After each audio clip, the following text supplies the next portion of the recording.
तो सुभान अल्लाह साईं जी आमद जो मौलूद आहे जेको साहिल सुमरे लिखियो सब गॾिजी पढ़ंदासीं।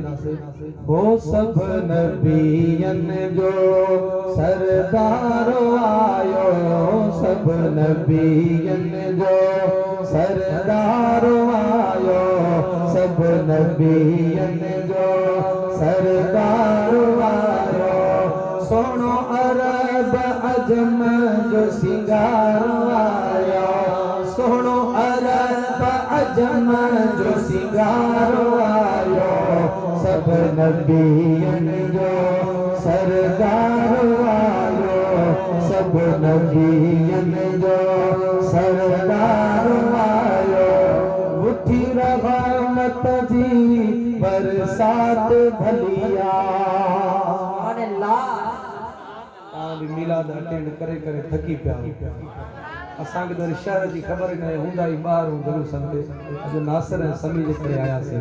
ॿार जलसन ते परे परे दावतूं हूंदियूं ऐं माशाअल्लाह वरी हिते बि ॿुधाईंदा आहिनि दोस्त त हर घर में हुजूर जो मिलाद थिए। अॻे पनो पनो कुछ भी न हूंदो चवंदासीं त हुननि जो शहर आहे, पर हाणे आशिकाने रसूल जो शहर आहे। बशीराबाद वञो, गरीबाबाद वञो, असांजा इलाइक़ा जेके भी घर घर में नबी जो जश्न थे तो चओ सुभान अल्लाह, हथ बुलंद करे चओ सुभान अल्लाह। थोड़ो थकी पिया हो न मिलाद ॿुधो था त उजागर थियनि था। बहरहाल साईं खोंदो निसार कुबर सुन्नी इश्क में इजाफो आ, थद में वध, तो थोड़ो वध दिखायो, मोहब्बत जो इज़हार कयो, घट न थियो। हथ बुलंद करे जो सरकार जी आमद, दिलदार जी आमद, लखपाल जी आमद, आका जी आमद, हुजूर जी आमद, हुजूर जी आमद। ओ सब नबियन जो सरदार आयो, सब नबियन जो सरदार आयो। ओ सुनो अरब अजम जो सिंगार आयो, सब नबियन जो सरदार आयो। उठी रहमत जी बरसात भलिया, उठी रहमत जी बरसात भलिया। रब असांखे ॾिनी सौगात भलिया, सब नबियन जो सरदार आयो, सब नबियन जो सरदार आयो। ओ दानी दिल पर आयो जुड़ा जग जनिसार, अरे दानी दिल पर आयो जुड़ा जग जनिसार।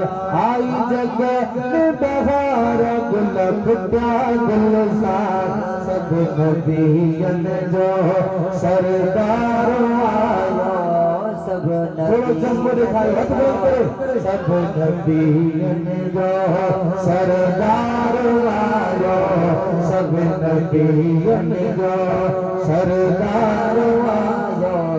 अज सजण कया थोरा पुत भनी थिया घोरा,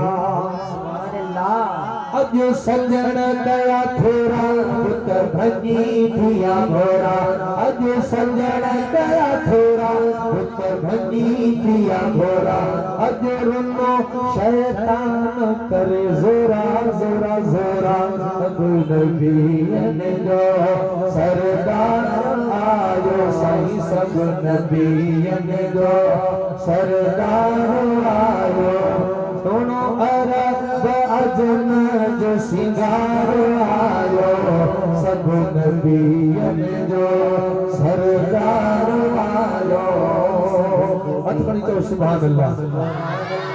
तो अज साइल सुमरा थिया सांग सब सौला, अज साइल सुमरा थिया सांग सब सौला। महबूब पर जो दिनो असांखे मौला, सब नबियन जो सरदार आयो, सब नबियन जो सरदार आयो। ओ सुनो अरब अजम जो सिंगार आयो, सब नबियन जो सरदार